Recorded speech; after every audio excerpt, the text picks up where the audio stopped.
Hello and welcome back to the Premier Yarns channel. I'm Liz, and in this video I'll be sharing my 5 favorite tips for working with textured yarns. Knitting and crocheting with textured yarns can be challenging, but it's so worth the end result. Today we're using one of my favorite textured yarns. This is the ultra soft and fluffy Little Bunny, and we have lots of different colors over at premieryarns.com. So let's jump right into the tutorial. One of the goals is to make the stitches easier to see when you're working with these textured yarns. So for my first tip, you're going to need to work in very good lighting. So this may seem obvious, but because the stitches are so easy to see with smooth yarns, we don't realize how maybe poorly lit our workspace is. So you need to work in a very well lit area, whether it's under a bright desk lamp or outside in the sunlight. Good lighting is going to help you to see your stitches a little bit better. So for tip number 2, which also has to do with seeing the stitches, you're going to want to train your eyes to look at the foundation strand of the yarn and just kind of ignore all the fluff around it. So let's take a look at one of my samples here. If we're looking right at this yarn, you can see that there's all these little fluffs around it, but if you sort of move them out of the way, you can see there is a thread or a strand. You want to look for this strand. And if you see that strand, you'll be able to work right into that strand, just like you're working into like a lightweight yarn, like a thread. So this is my garter stitch sample. So I'm just going to work underneath the thread and try to sort of locate the thread, the foundation thread, and just I'm ignoring all these little fluffies around there. With knitting, I can see my stitches because they kind of separate on the needle like this, so it's a little bit easier to see that thread. You can see it right there. You can see it right there. So that would be called like the foundation strand, and then all this other fluffy stuff around it is what gives it the texture. So I'm just going to try to train my eyes to go underneath that thread with my needle, and I can still see it. So I'm mainly looking for that foundation thread. And it's pretty simple to do it that way. So I'm looking for that thread, and because I'm working in a very well lit area, I can see it quite easily and just work right along.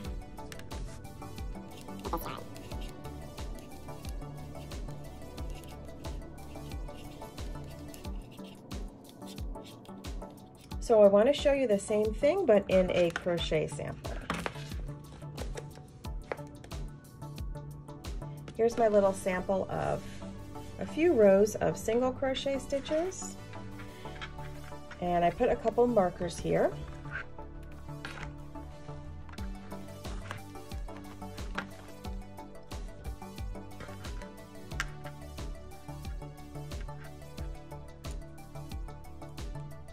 Now I put my marker there so I can see where my first stitch is. I'm just going to chain up one, turn my work, and look again for that foundation thread. It's a little bit more difficult to see because we're working with these small single crochet stitches. But if you can sort of identify the V with looking at that foundation thread, I can see there's one strand there and one strand there. That's the V of my, or the, it's not really a V, but you know, the 2 strands of the top of the single crochet, and work my stitch right into there. And I'm going to try to look for that V right there.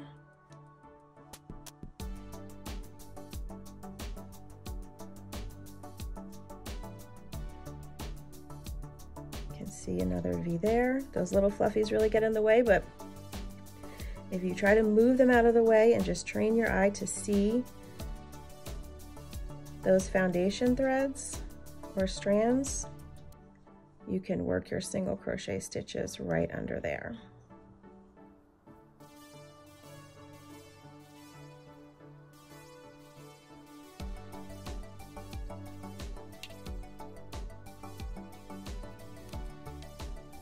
So tip number 3, as you can see in my little sample here, is to use stitch markers. You can put one at the first stitch of the row and one at the last stitch of the row, and make sure you're maintaining your stitch count throughout so you don't drop a stitch somewhere. And if you have a very long piece, of course you can maybe put a stitch marker every 5 or 10 stitches, just so you know, okay, I've done my 5 here, I've done my 5 here, I've done my 5 here, and that will help you maintain your stitch count and make sure you're not missing any of those stitches. And that's the same for your knitting sample. So you can place a stitch marker in between, you know, every 10 or 20 or however many stitches you want, just to make sure that you're on the right track, maintaining your stitch count, and you have, like, you know, okay, I know I worked 10 stitches in between this marker and this marker, and so on. And that's going to help you also make sure you work into each and every stitch of your piece. So the next tip is also about helping you see the stitches. So for tip number 4, I'm going to add a smooth yarn to my work, and then I'm going to work with 2 strands at once.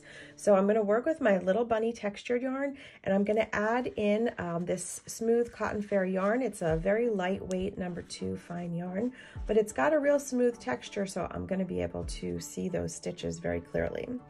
So working with both strands, I'll just chain up one, and now you can take a look at the side of the tops of my stitches.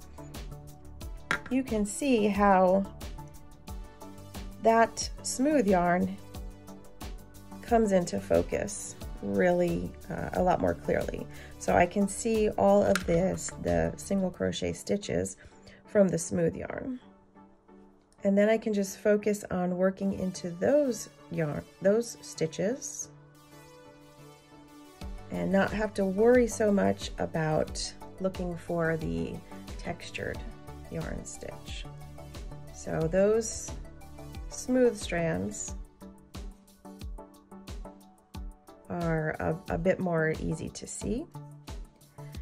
So if you get a smooth yarn that's, you know, very, very close to the shade of the textured yarn that you're using, you're almost not going to see that strand at all. This shade is a slightly different, but like I said, if you have like a white or a black, or even like this yellow, which is the exact shade, you're not going to see that smooth yarn at all. The only thing that's going to happen is your piece will be, with crochet, your piece is going to be a little bit thicker because you're using 2 yarns. So you might have to go up a hook size, or just take that into account. Like it'll be a bit more stiff and thick. But as you can see, you can't even see where I have that smooth yarn, because all of this fluff just covers it up. The last tip I have for you is to choose the right project when working with textured yarns. For knitting projects, you can choose simple stitch patterns like this garter stitch swatch, or even stockinette worked in the round, where you're just knitting every round. You're probably not going to enjoy the process as much as if you're trying to work with a project with lots of shaping, lots of increasing and decreasing, complex stitch patterns, because it's going to be very, very challenging. But if you're just doing something with a nice simple garter stitch, you're going to have a beautiful end result where you don't even see the stitches. You just have this beautiful fluffy blanket or project. That's probably going to be a little more enjoyable for you. You can also use larger needles and a looser gauge, and that's going to help make it easier on you. These are 9mm, and this is really simple to do, and you have a nice drape on the fabric that you've created using just garter stitch and a larger gauge and a larger needle. For crochet projects, some projects that I recommend where the single crochets and the double crochets can be difficult to see. If you do something that has a lot of chain spaces in it, so any type of pattern that's going to have like a granny stitch where you're working into the chains, where like a granny square, you're working into the chain spaces, not the chains, the chain spaces, or something like this, which is a V-stitch, where every row I don't have to worry about working into any stitches. I'm just working into these chain 1 spaces, which are really easy to see because, you know, they're spaces, they're open spaces. So if I just do a chain 3 and turn my work, now you can see that chain space is really easy for me to see. So I'll do a double crochet, a chain 1, and another double crochet all into that space for a V-stitch. And then I can just work those V-stitches all the way across, working into those chain spaces. And that's probably going to be the simplest route if you really want to work with this yarn, but you're just like don't feel like dealing with trying to find those smaller stitches. Anything where you work into the chain spaces is going to be super simple, because those chain spaces are right there, easy to see, and you'll still get a beautiful soft and fluffy blanket or whatever it is that you're making. So I hope you enjoyed my 5 tips for working with Little Bunny and other textured yarns. This has been Liz with Premier Yarns. See you next time.